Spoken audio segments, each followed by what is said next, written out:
Agora sim.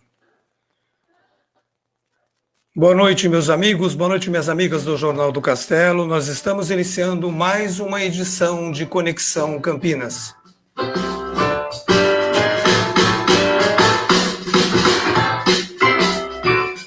Conexão Campinas é uma live especial feita para pessoas inteligentes e de bom gosto, como vocês que vão nos acompanhar agora.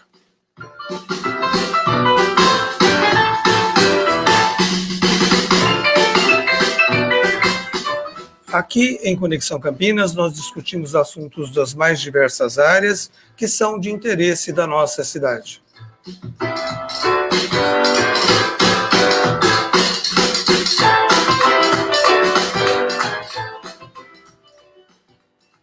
No próximo dia 15 de novembro, haverá eleições para escolha de prefeito e vereadores.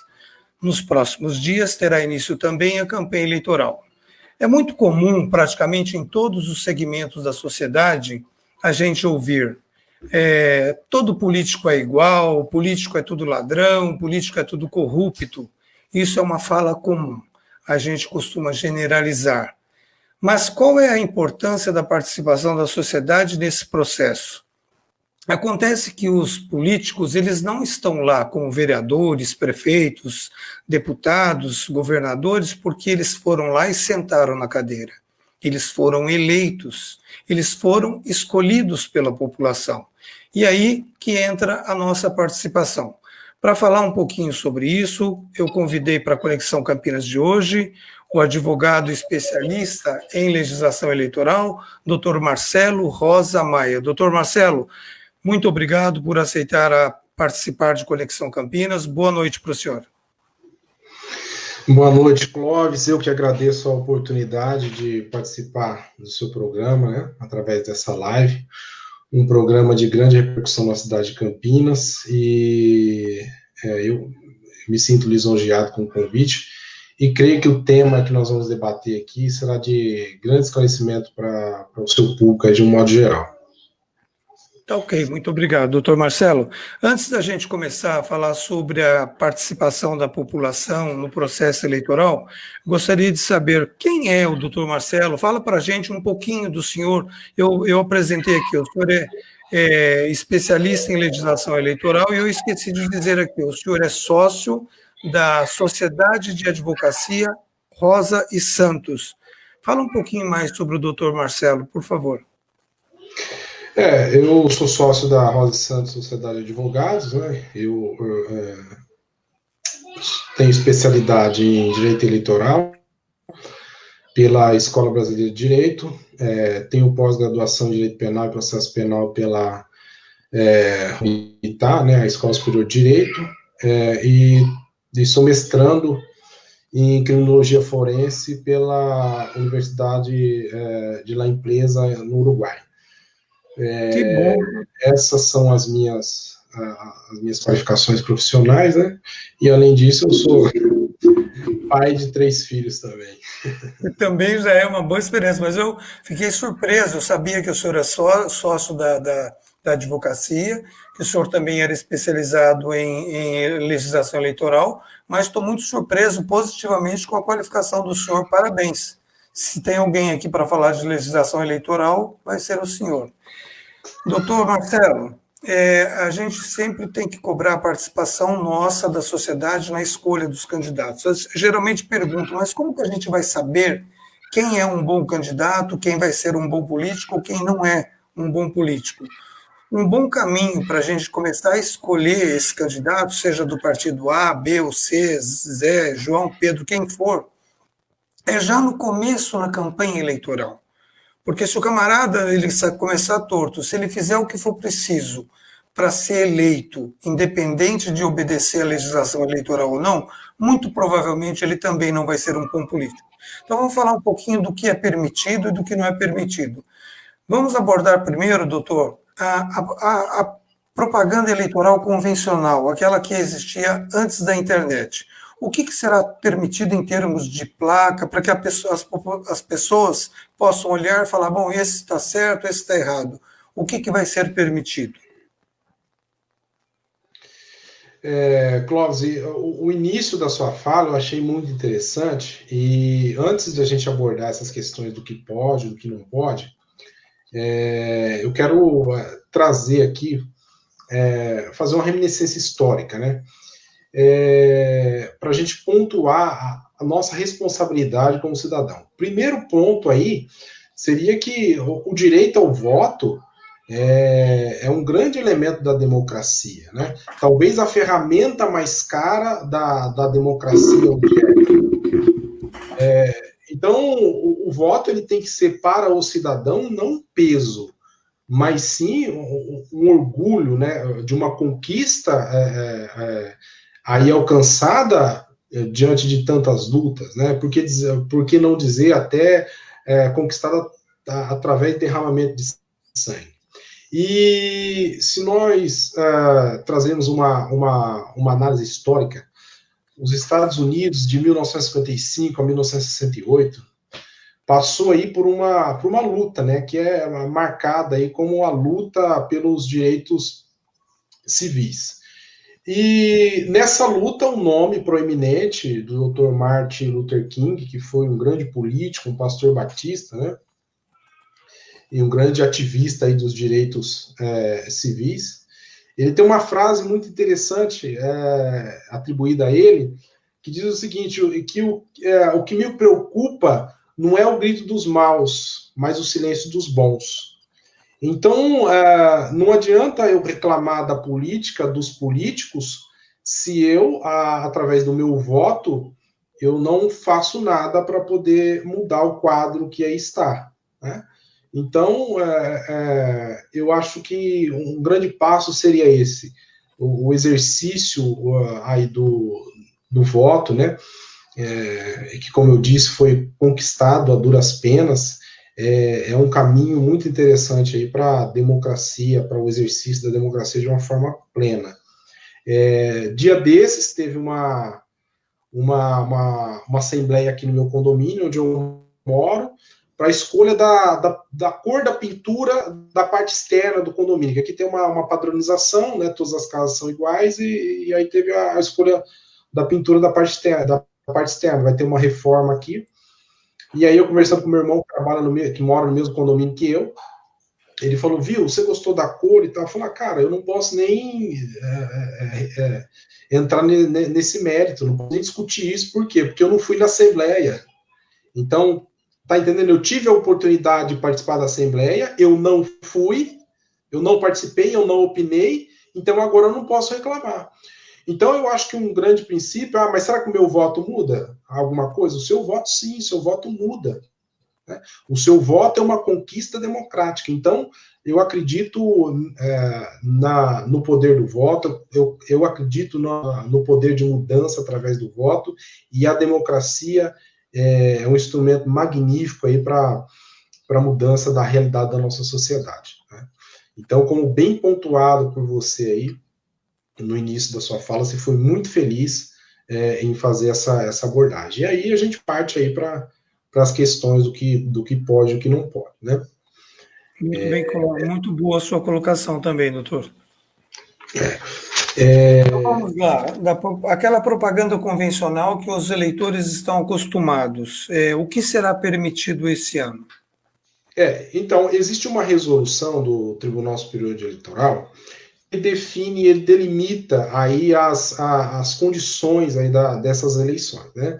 O que é permitido, de que forma é permitido, o que é vedado. Então, um ponto muito importante que hoje nós tivemos uma reunião, você até estava lá, nós tivemos 3 reuniões hoje, nós estamos orientando aí cerca de 8 partidos aqui na cidade de Campinas, né? 8 partidos e os seus candidatos. Então, dá uma média de 350 candidatos a vereador aqui na cidade de Campinas. E nós estivemos fazendo alguns esclarecimentos, né? Então, a gente percebe que as pessoas têm bastante dúvida, né?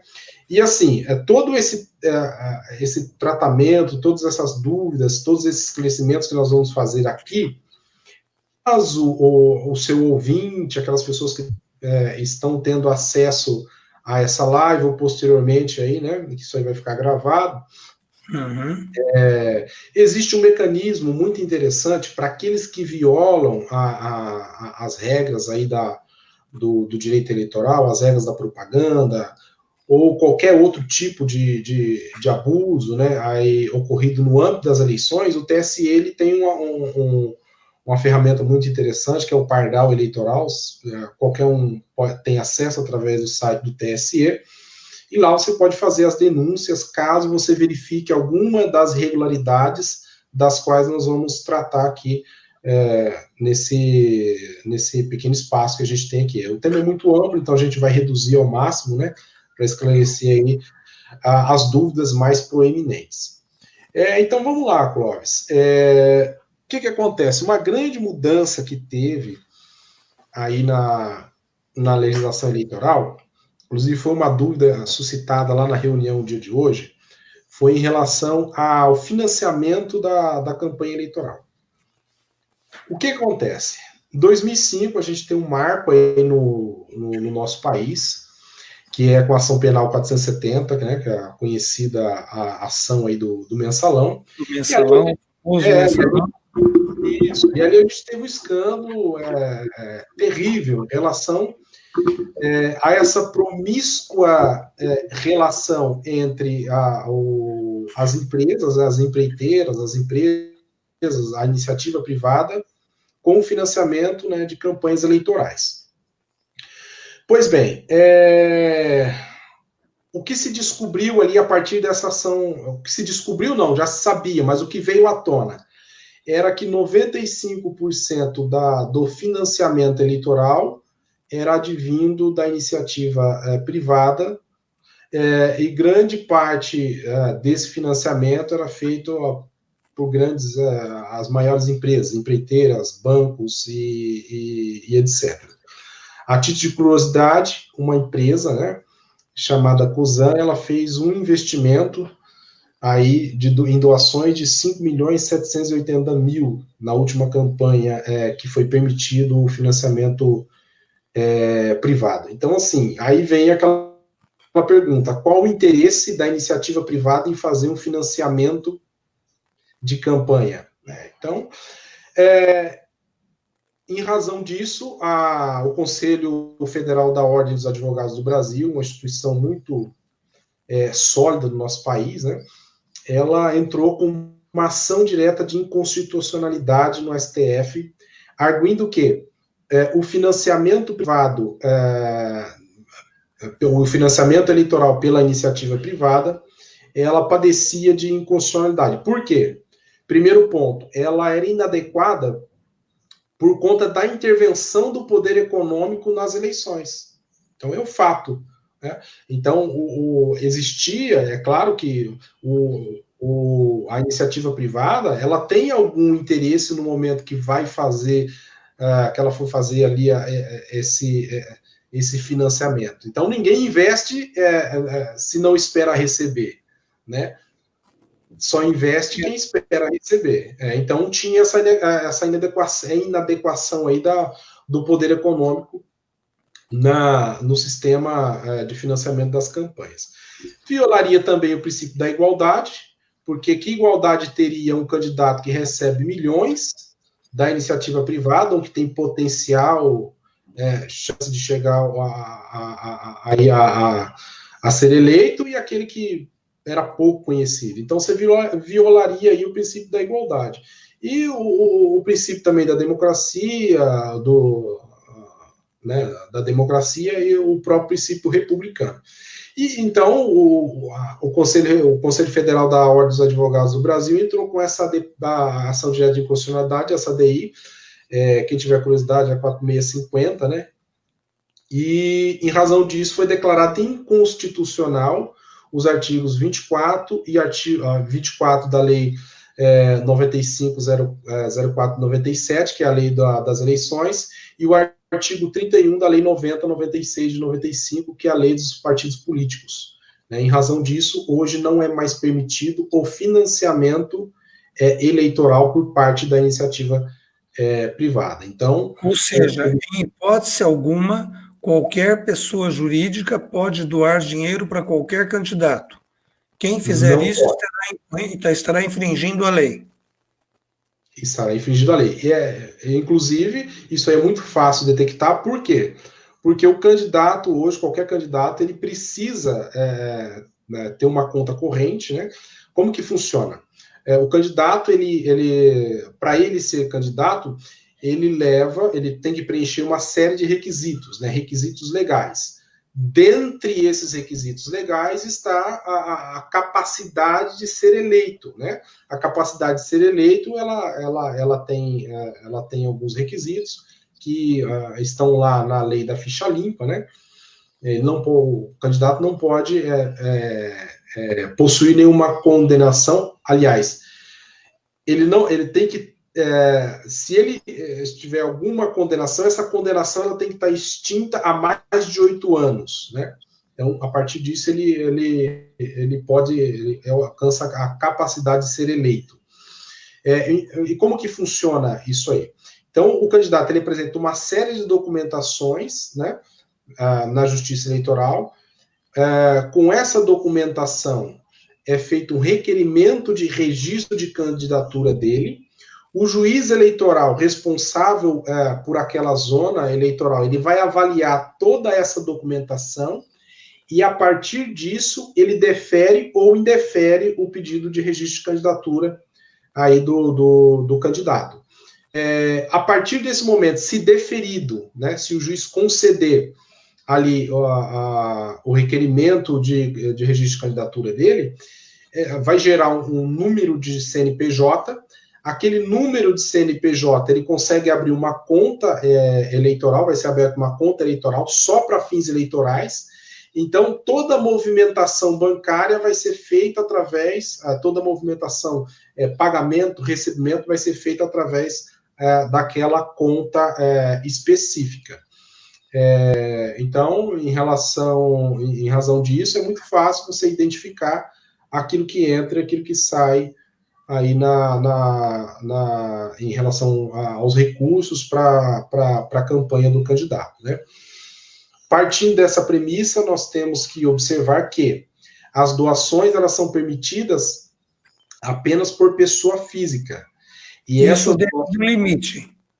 Só pessoas físicas. Isso, dentro de um limite. Esse limite é 10% do rendimento que aquela pessoa, que o doador, ele teve no exercício fiscal passado. Então, se no ano passado, no ano de 2019, que é o exercício, o último exercício fiscal, ele declarou que ele teve rendimentos de 100 mil reais, então ele só pode doar 10% daquilo que ele auferiu no ano passado. Então, ele só poderia, em tese, doar 10 mil reais, limitados a 10 salários mínimos por pessoa física. Então, uma pessoa física também não pode doar para o candidato além de 10 salários mínimos. E de que forma que tem que ser essa doação, doutor? Em dinheiro, em cheque? De que forma? Essa doação ela tem que ter um lastro, ela tem que ter uma comprovação, né? Nós orientamos aos candidatos que essa doação ela seja feita por transferência bancária ou através de emissão de cheque, né? E orientamos ainda o candidato que recebe, se ele receber por cheque, ele tire uma cópia desse cheque e guarde esse cheque para ele apresentar depois na prestação de contas dele. Por quê? Todo o dinheiro que entra nessa conta específica, depois ele vai ter que prestar contas à Justiça Eleitoral. O que entrou, o que saiu, para que saiu, se sobrou, se não sobrou, para onde foi, tá? Então ele vai ter que, ele é obrigado a fazer essa prestação de contas. Então é interessante, aí a gente, a título de informação, passar para os candidatos que comprovem documentalmente, né, todas essas movimentações, porque a Justiça Eleitoral é rígida. Esse ano ela vai ser mais rígida ainda, né, doutor? Doutor, eu queria... candidato, ele teve o pedido aprovado, o registro aprovado, ele teve o CNPJ, abriu a conta, conseguiu até algumas doações, agora ele vai começar a fazer a fazer a propaganda eleitoral. Aí que o povo vai começar a ficar de olho. Quais vão ser essas propagandas, essas peças que serão permitidas no que a gente chama de offline, não na internet, nas convencionais? O que é permitido para que o povo fique de olho? Tá, então vamos lá. Iniciando aí em relação aos adesivos, né? Nós temos aí. Antigamente a gente. Eu que tenho um pouco mais de idade, um pouquinho menos de experiência que você, Cláudio, mas a gente pegou um bom período da história. Então era comum muro pichado,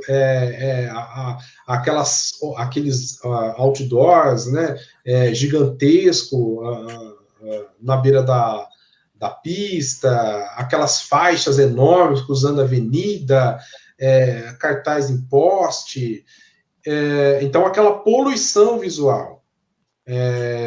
Nós estamos, em relação à propaganda eleitoral, nós estamos bastante reduzidos da nossa realidade, né, daquilo que a gente tinha como realidade há 15, 20 anos atrás, 10 anos atrás. O que é permitido em relação aos adesivos, né? É permitido no carro, não é permitido o envelopamento do carro. O candidato não pode envelopar o carro dele inteiro lá, com a foto e o número dele. Não pode, isso aí não é permitido. O que é permitido é apenas o perfurado, né? Na parte traseira do carro, cobrindo todo aquele vidro traseiro ali.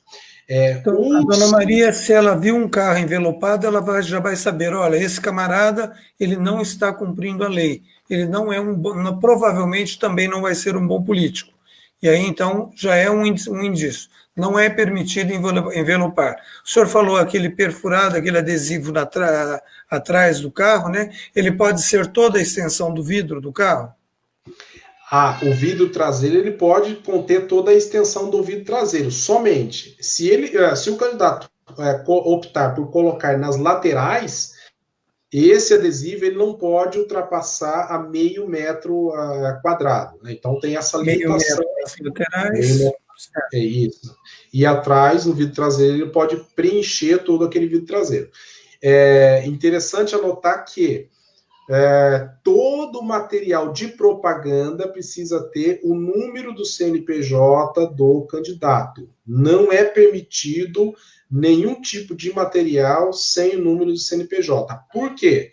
Porque é através daquele CNPJ que se vai identificar, né, ali a pessoa. Então, não é permitido nenhum tipo de propaganda que não tenha o número do CNPJ do candidato. Né? Então, para que o seu Zé entenda, quando ele receber na casa dele um jornalzinho ou um panfleto ou alguma coisa, se ele olhou, não tem o CNPJ, não tem controle se aquilo está sendo usado o poder econômico, e eles vão imprimir 100 mil, não sabe se está imprimindo 100 mil ou 10 mil. Então, é obrigatório que conste o CNPJ do fornecedor daquele produto, daquela propaganda. Exatamente. Inclusive o número de tiragem também, nós estamos orientando os nossos candidatos que coloquem o número de tiragem no panfleto, no santinho, né? Esse material que tem uma produção maior aí. Então, isso é determinação legal, é justamente para preservar aí a lisura do pleito, né? Das eleições. Então, tudo isso, toda essa normatização, ela tem uma razão de ser, e a razão de ser, basicamente, aí é esse fundamento que é a lisura do pleito. Então, com o número de CNPJ, você consegue fazer o rastreamento de toda o material, né? Porque era muito comum a gente chegar no fim das eleições, ou na véspera, o pessoal ia lá próximas às zonas eleitorais, aos lugares de votação, e despejava aquele material. Inclusive, acho que na última eleição teve até uma questão de uma senhora escorregar, o chão estava forrado aí em Campinas, ela escorregou material e fraturou a perna, né? Então tem tudo isso. E como você bem pontuou, se o candidato ele não respeita o mínimo, né, que a gente coloca aqui, aí seria as regras eleitorais, quando ele estiver lá na vai, posição, vai né, respeitar vai, menos ainda, né? não vai respeitar. Então, isso aí é uma observação muito interessante que a gente consegue colocar na balança e fazer essa apreciação. Doutor, enquanto eu faço um ajuste aqui, eu queria perguntar para o senhor: em estabelecimentos comerciais, o lojista, o comerciante, ele pode permitir algum tipo de ação de propaganda no estabelecimento? Em relação a Clóvis,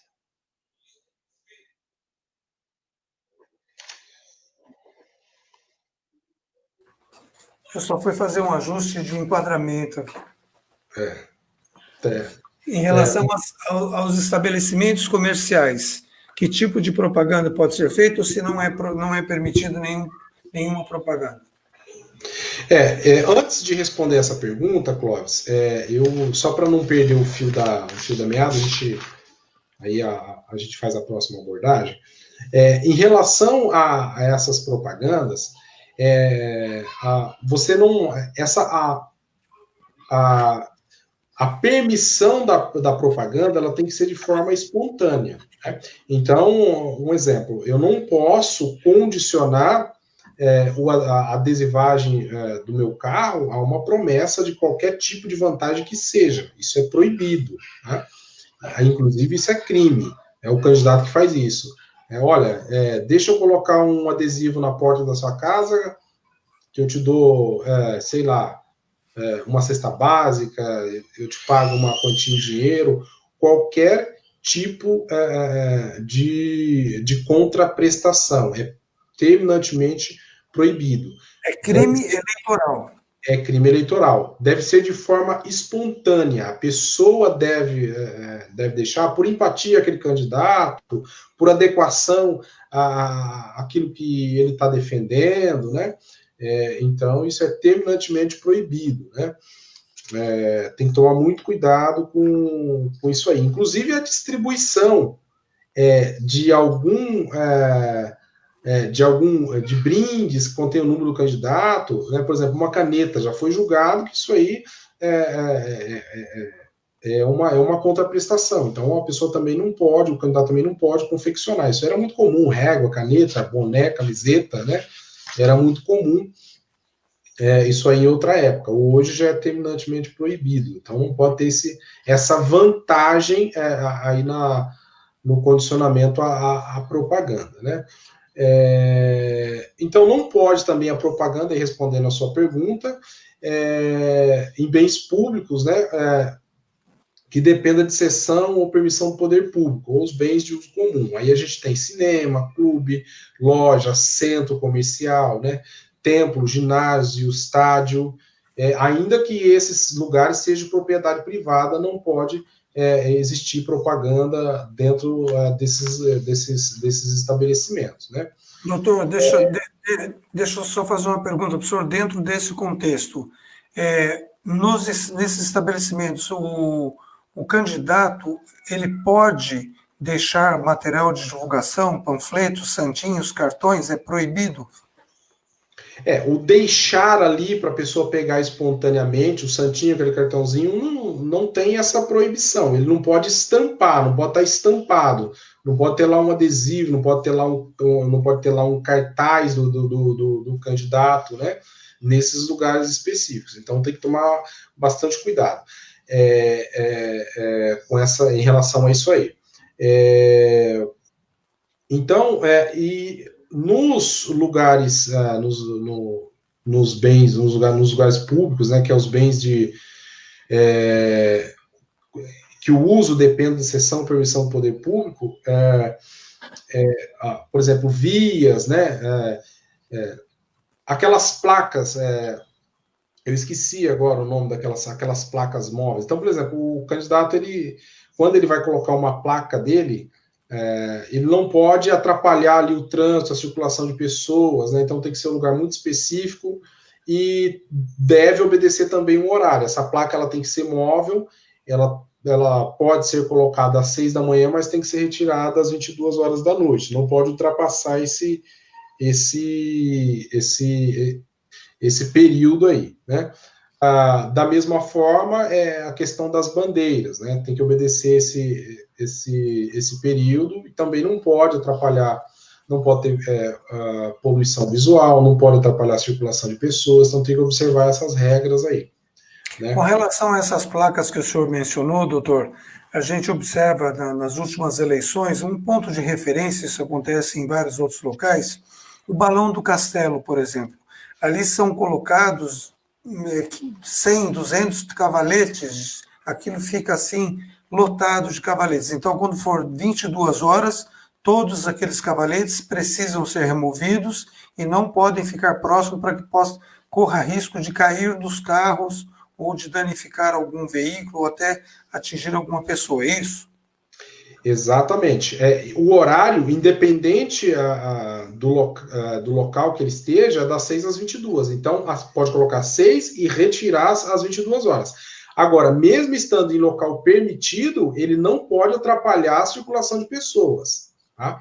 Então, existem fiscais aí da Justiça Eleitoral que eles vão fazer esse tipo de ronda, esse tipo de fiscalização. Aliás, eles já estão fazendo esse tipo de fiscalização e o candidato ele pode sofrer uma dura penalidade em relação a isso aí. Então, tem que ter essa observação. E o eleitor, se verificar, por exemplo, eu vou atravessar o Balão do Castelo e tem muita placa ali que está atrapalhando a circulação de pessoas, ele pode utilizar desse mecanismo, que é o pardal, e fazer as denúncias que, com certeza, o fiscal eleitoral ele vai lá, vai aplicar multa nas pessoas que estão fazendo, que estão infringindo ali a legislação eleitoral. Isso aí é tranquilo. É como nós estamos falando no início. Essa eleição, ela tende a ser uma das mais duras, né, em relação à fiscalização que a gente já teve nos últimos tempos. Isso aí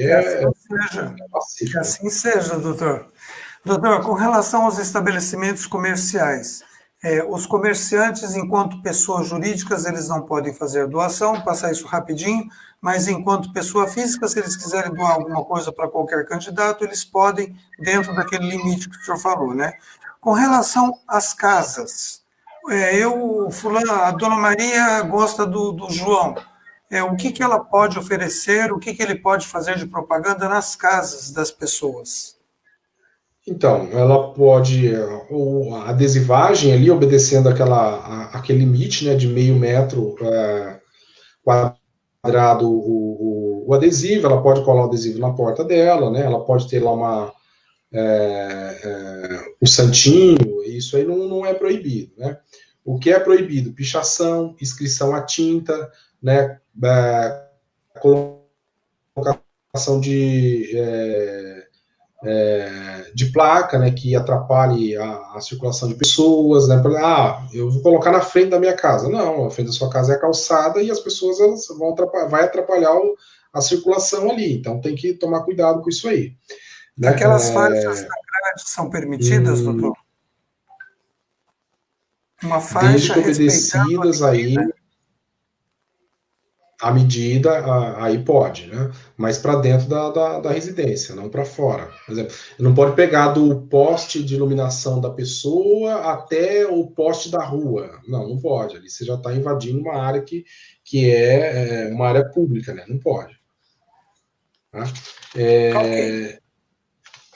A gente pode entrar agora na questão da caminhada, da carreata e da passeata, né? Isso, então... Eu acordo 7 horas da manhã com um barulho de um carro de som fazendo um barulho danado na minha rua. Isso é permitido? O que o candidato ele tem que tomar cuidado e o eleitor ele tem que verificar, né? A caminhata, a carreata, o uso de som ele pode ser, o som ele só pode ser utilizado se é atrelado à caminhada, a carreata e a passeata, né? Então, esse som, ele tem um limite, né, que é de 80 decibéis. A gente tem que observar aí, aqui em Campinas, que tem uma legislação específica, a gente tem que respeitar a legislação municipal, que em centros urbanos cai para 40 decibéis, então tem que tomar cuidado com isso aí, né? A lei eleitoral, ela é geral, né? Mas cada município tem a sua especificidade. Aqui em Campinas nós temos em específico, que é a lei do pancadão. Então, essa legislação municipal, ela é mais específica, ela é mais abrangente do que a lei eleitoral. Então, tem que se observar também a legislação municipal. Certo. Então, o carro de som, ele está atrelado à carreata, à passeata, e a caminhada só pode ser feita do dia 27/9/2020 até às 22 horas do dia 14/11/2020, né? Tem que tomar cuidado aí. Quando chegar por exemplo, o candidato está fazendo uma passeata, né? E está com um carro de som. E ele está chegando perto de um hospital, de uma escola, de qualquer órgão do poder público, então ele tem que desligar esse som. 200 metros desses locais, ele tem que desligar, não pode ter nenhum tipo de som perto desses locais. Né? Então ele tem que desligar isso aí. Marcelo, a dona Maria ela estava assistindo televisão e o carro está passando toda hora na frente da casa dela, aquele candidato Zé, o Zé, o Zé, o Zé. O que ela deve fazer? Ela tem alguma ação, intervenção que ela possa fazer naquele momento ou ela deve registrar e fazer a denúncia depois?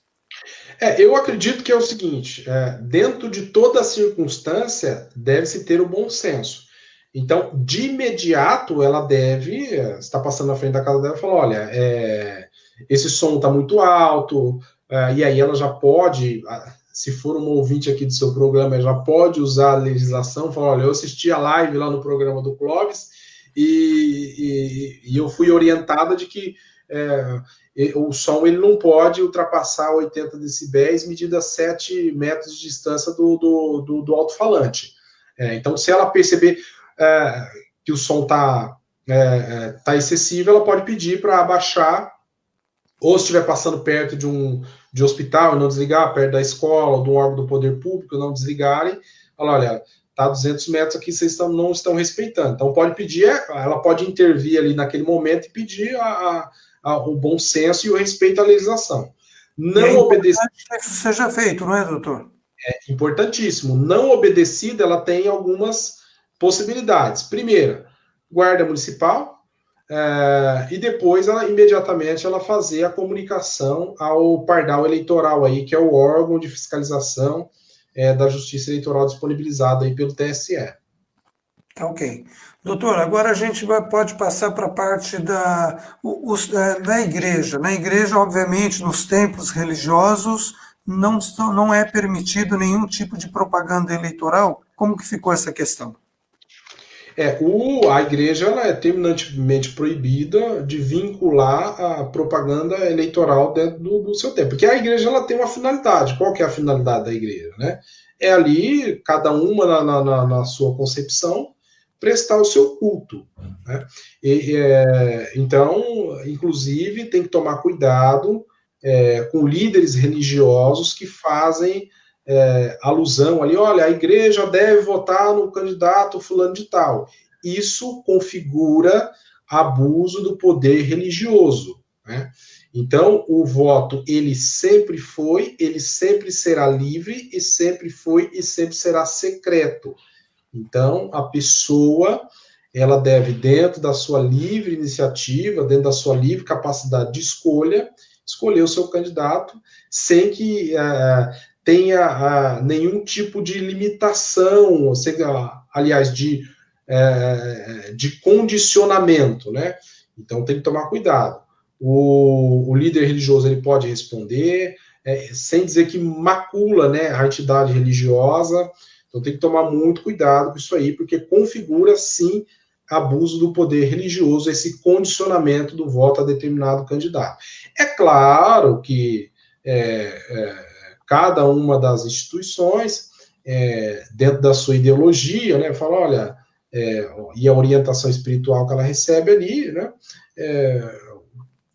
o líder religioso pode falar, olha, a título de esclarecimento, falar, olha, tal partido pensa desse jeito, tal partido pensa de outra forma, então, e aí o membro ali, ele tem a possibilidade de escolha dentro dele, mas o voto, ele é secreto, e ele é aí individual. Então não pode ter essa interferência externa em relação ao voto, isso pode configurar abuso do poder religioso. Doutor, agora com relação à outra parte, a parte da mídia online é uma realidade, a internet é uma realidade, ela já vem há 2 eleições crescendo a sua participação, na última foi um fenômeno. O que vai ser, o que o candidato pode fazer? Vamos primeiro dizer o que ele pode e depois o que ele não pode. E de que forma que as pessoas podem aí observar e falar, bom, esse candidato eu vou votar nele porque ele está fazendo certinho, esse daqui, camarada já está querendo me enrolar, então esse eu não vou escolher. Como que ele pode identificar? O que é permitido? Em relação você pontuou muito bem, a mídia social, as mídias de uma forma geral, ela tem um grande potencial. Não é à toa que a mídia ela é considerada aí como o quarto poder, né? Então ela tem uma grande capacidade de influenciar. É por isso que existe as restrições, né? Então vamos lá, o que pode em relação a impulsionamentos de propaganda eleitoral? Somente o candidato pode fazer o pagamento e o impulsionamento. O terceiro não pode fazer, é proibido. As Um amigo do pessoas candidato não pode fazer isso. não pode fazer impulsionamento. Então, assim, as pessoas elas estão muito mal orientadas em relação a isso. Isso aí vai pegar no fim das eleições, né? Agora pode ser que não aconteça nada, porque todo mundo está naquela empolgação, mas um candidato ele pode posteriormente sofrer uma impugnação, ação de impugnação ali ao seu mandato eletivo, em razão do abuso do poder midiático também, né? Isso aí Doutor, e o configura. que acontece para a pessoa que fez essa ação? A Renata quer ajudar o candidato Antônio. Ela colocou lá R$ 1.000 para impulsionar. O que acontece para a dona Renata? A Renata seria a candidata, é isso? Não, a Renata, eu gosto do Antônio, vou impulsionar o material dele que eu recebi e colocou lá R$ 2.000 para impulsionar. O que acontece com o candidato e o que acontece com ela?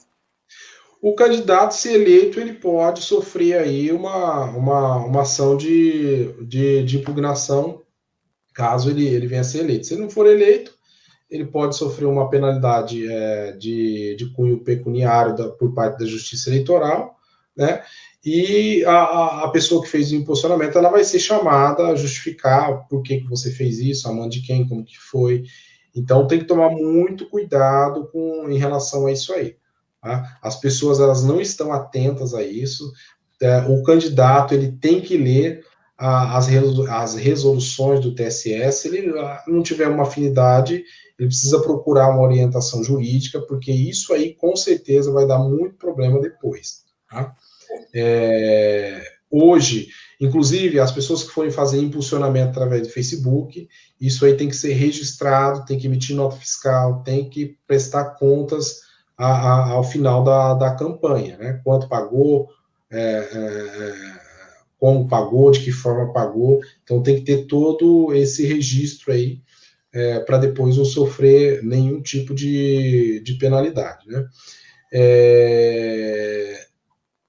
Então, o impulsionamento ele só pode ser contratado pelo partido político, pelo candidato e pela coligação. Então tem que tomar cuidado com isso aí. Todo impulsionamento ou uso de ferramenta para maior alcance, ela tem que ser de forma clara, ela tem que ter de forma clara e legível o número do CNPJ e o CPF ali da pessoa que está fazendo esse impulsionamento, além da expressão, tem que constar lá a expressão propaganda eleitoral. Tá? Para que os eleitores saibam se aquilo que o candidato está fazendo está certo ou não, não sendo impulsionado. Na própria rede social da pessoa, ela pode fazer isso. O candidato, o doutor Marcelo é candidato, ele tem lá a rede social dele, que ele tem 1.000 seguidores. Ele pode postar, não impulsionado, o material dele de divulgação. Isso, aí na rede social ele pode, da dele ele pode, desde que registrado e com essa observação aí, material de cunho eleitoral, né? Então tem que estar essa observação também, além do CNPJ, aquelas outras situações que a gente já abordou lá atrás, né? Então, o que não pode, né? Propaganda paga, com exceção do impulsionamento, né? Qualquer tipo de propaganda paga não pode, com exceção do impulsionamento, né? Impulsionamento de propaganda negativa, o que é isso? É aquela propaganda que busca denegrir a imagem de outros candidatos e de outros partidos. Então, tem que tomar muito cuidado. Nós estamos aí diante de uma matéria muito atual, que é a questão das fake news, né? O que acontece? Aquela pessoa que gera o dano para outra, ela necessariamente ela trai para si o dever de reparar esse dano. Hoje mesmo nós tivemos uma questão muito interessante, que foi uma pessoa ela fez um comentário na rede social, e esse comentário na rede social que ela fez, ela chama um candidato que inclusive já é vereador, chama ele de corrupto, fala, fulano tá no terceiro ou no quarto mandato, não me recordo, é corrupto. E o que nós fizemos? Nós descobrimos o telefone dessa pessoa, né? Nós descobrimos, então, isso aí, então, dentro das fake news, dessa situação, você pode incorrer em 3 tipos de crime, que é a injúria, a calúnia e a difamação. Cada uma delas tem uma peculiaridade, eu não vou entrar nesse tema, mas que é um tema de direito penal, nós poderíamos abordar aqui, né? Também é minha área, mas eu não vou entrar porque o tempo nosso é muito exíguo. Mas o que nós fizemos? Imediatamente, o meu sócio ligou para essa pessoa, falou, olha, o que você quer fazer? Nós vamos te dar a oportunidade de se retratar. Se você não se retratar, nós vamos registrar um boletim de ocorrência agora, nesse momento, nós vamos no cartório fazer uma ata notarial para poder registrar essa ofensa que você fez ao candidato, e nós vamos entrar com uma ação, uma queixa-crime aí seria, porque é uma ação penal privada, né, que ela depende da vontade do ofendido para prosseguir, e depois nós vamos pedir uma reparação por dano moral. Então, o que você quer, o que você prefere? E imediatamente ele foi no Facebook e fez uma retratação. Então, assim, não se sai falando as coisas das pessoas à torto e à direito, né? Então, fulano cometeu um crime, o fulano ele é criminoso porque ele desviou dinheiro da saúde, tá? Mas tem processo, tem condenação, foi transitado julgado, provou a culpa dele? Se tiver provado, ele tiver uma condenação, não tem mais o recurso, ele é culpado. Isso você pode fazer. Aí ele é culpado. Aí você pode dizer, fulano é criminoso porque ele cometeu tal crime. Agora, se não tem nada disso, são especulações, porque o candidato está no terceiro mandato, por isso ele é corrupto, uma pessoa de conduta privada, não pode, vai responder criminalmente e no âmbito civil pela reparação pelo mal que fez. Então tem que tomar cuidado. Partido político, a gente não pode generalizar. Determinado partido é uma organização criminosa. Tá, da onde você tirou isso aí? Então, assim, tem que tomar muito cuidado. A gente não pode. A generalização, ela é burra, ela é cega. Tem que tomar cuidado. Não é porque um determinado partido ele possui lá um determinado número de candidatos que responde por crime, que todo mundo que está naquele partido é corrupto. Então tem que tomar muito cuidado com isso aí. Doutor, isso obviamente tem como objetivo para que os candidatos apresentem as suas propostas e mostrem as suas qualidades, e não ficar apontando o defeito dos outros. Eu quero ser escolhido, então tá, você quer escolhido, o que você fez pela sua cidade, o que você fez pela sua comunidade, você tem um trabalho pela sua comunidade, e não falar mal. Esse é o objetivo, provavelmente, desse artigo ou dessa parte da lei. Exatamente, exatamente. É, é justamente isso aí. Então, e vai perder tempo também. O tempo é muito curto, né? Então, vai perder tempo falando de determinado partido, determinada pessoa. Eu acho que isso é muito raso, né? Tem que partir para um. Tá, qual que é a sua proposta? Você tem tão pouco tempo para fazer a sua campanha, né? Então, esquece. Esquece a imagem do outro, a campanha do outro, foque na sua campanha. Então, essa é a orientação que nós estamos passando aos candidatos que nós estamos incumbidos aí de orientar. Doutor Marcelo, vamos tocar no assunto agora que vai, obviamente, vai interessar a muita gente que hoje não tem quem não use um aplicativo de mensagem. Eu não sou amigo do Zé e o Zé me mandou uma propaganda eleitoral. O que que eu posso fazer? O que que é correto? O que que não é? Ele pode pegar lá um número, comprar uns números e mandar a sua propaganda eleitoral? Ou eu tenho cadastrado 1.000 amigos, eu posso mandar para esses amigos, o candidato pode? Como que as pessoas devem agir nessa situação? Ela está recebendo toda hora propaganda no WhatsApp ou outro aplicativo de mensagem. Nós estamos aí numa profunda mudança legislativa, aliás, com uma implementação de uma importante legislação, que é a Lei Geral de Proteção de Dados, né? Essa lei, ela veio justamente para resguardar a intimidade, né, do indivíduo. E as pessoas elas não estão observando isso aí. Então, assim, se identificar esse tipo de manobra, esse tipo de artifício, né, venda de número, venda por exemplo, de dados pessoais, de e-mail, se identificar esse tipo de manobra, vai sofrer sanção, vai sofrer penalidade, então tem que tomar cuidado. Os candidatos, por ser uma legislação muito recente, as pessoas não estão observando isso, mas é uma coisa que vai pegar. A Lei Geral de Proteção de Dados vai pegar bastante aí nessa eleição. Então, essa manipulação, essa venda, essa transmissão de dados pessoais aí, ela é proibida também, né? Então tem que tomar Doutor cuidado. Marcelo, mas Inclusive, desculpa, com relação a esse tipo de ação, que envolve aí, acho que quase todo mundo hoje tem um aplicativo de mensagem ou usa. Um candidato que tem, o Paulo, ele tem lá cadastrado, vamos lá, 2.000, 3.000 contatos que, por força do exercício profissional dele, ele tem aqueles candidatos, esses contatos. Esse candidato pode enviar mensagem eleitoral para esse grupo grande que ele tem de contatos?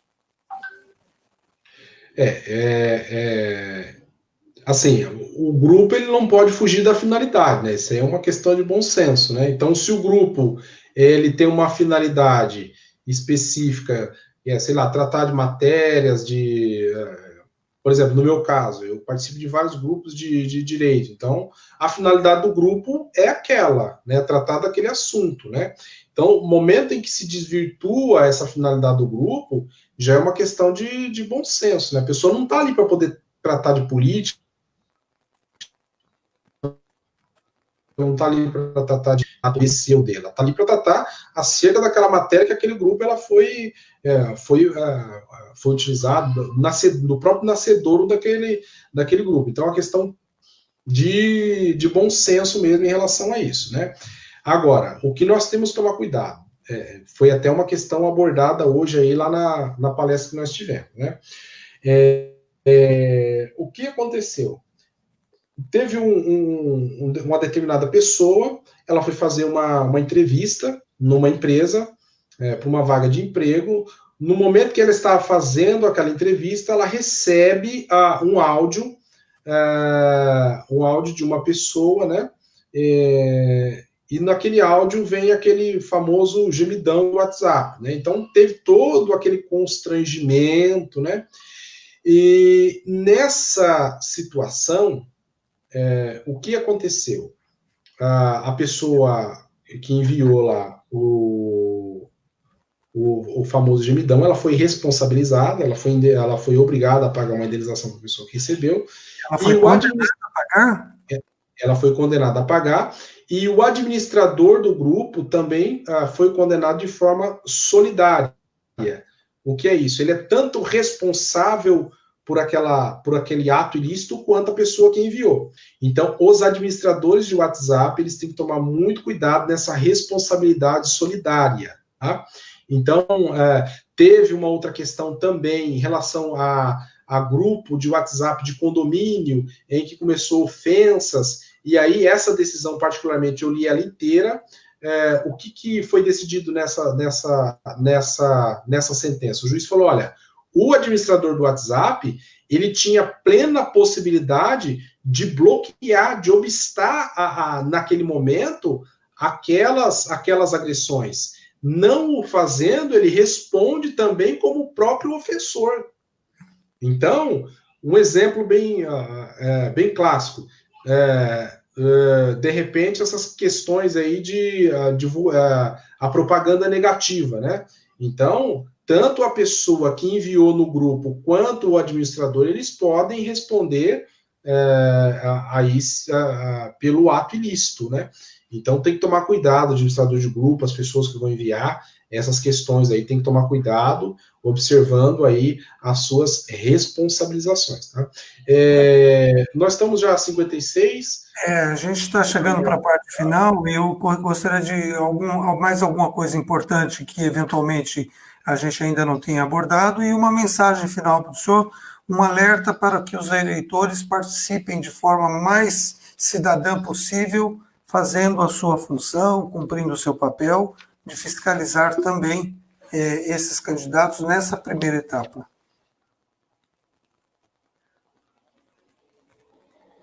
Houve um pequeno congelamento. Eu estou conversando com o doutor Marcelo Rosa Maia, que é especialista em legislação eleitoral. Doutor, o senhor ouviu a última parte da minha fala? Você pode repetir, que teve uns cortes aí, se puder repetir. Para que o senhor fizesse uma mensagem final, para que as pessoas fiquem atentas e exerçam a sua função de cidadã, de cobrar dessas pessoas, não, mesmo antes delas se elegerem, para que elas andem de forma correta, pelo bem da cidade, pelo bem da sociedade de uma maneira geral. E alguma outra coisa que a gente não tenha abordado? Assim, já caminhando para o final aí, eu quero, né, agradecer essa oportunidade, né? Entendo que é um tema muito relevante. Nós precisamos desses esclarecimentos, a população precisa desses esclarecimentos, os candidatos precisam desses esclarecimentos. E volto a dizer aquilo que eu falei lá no começo, né? O voto, eu enxergo no voto um importante meio de mudança do nosso contexto, né, social. Nós temos que enxergar no voto uma ferramenta capaz de mudar a realidade que nós estamos vivendo. Tá? Se está ruim, né, é só através do voto, através do jogo democrático que nós vamos conseguir mudar essa realidade. Né? Partindo disso, nós temos que, dentro da nossa capacidade de escolha, aí verificar as pessoas que estão aí se candidatando, e aí a gente tem que tirar aquele estereótipo, né, de que todo político ele é corrupto, todo político ele é bandido. Não é, né? Pode ser que seja a minoria, mas existem muitas pessoas boas, né, aí enganjada na política. Cabe a cada um de nós observar as qualidades pessoais, né, desses candidatos e, reiterando, nós enxergarmos no voto uma ferramenta de mudança, um instrumento de mudança da nossa realidade. E aí eu volto na frase do grande político, ativista de direitos civis, Dr. Martin Luther King, né? O que me preocupa não é o grito dos maus, mas o silêncio dos bons. Então, nós não podemos nos calar, nós não podemos deixar as pessoas de má índole tomar conta da esfera pública, e é através do voto, do meu e do seu voto, que nós vamos fazer essa mudança. Tá bom, muito obrigado, doutor, foi muito bom, muito esclarecedor a participação do doutor Marcelo Rosa Maia, especialista em legislação eleitoral, de uma qualificação ótima, fiquei muito satisfeito. Eu agradeço, o senhor já está convidado para outras ocasiões, estamos à sua disposição. Muito obrigado, doutor Marcelo, muito obrigado a todos vocês que nos acompanharam em mais esta Conexão Campinas, e já estão convidados para amanhã, neste mesmo horário. Uma boa noite a todos e um bom descanso. Boa noite.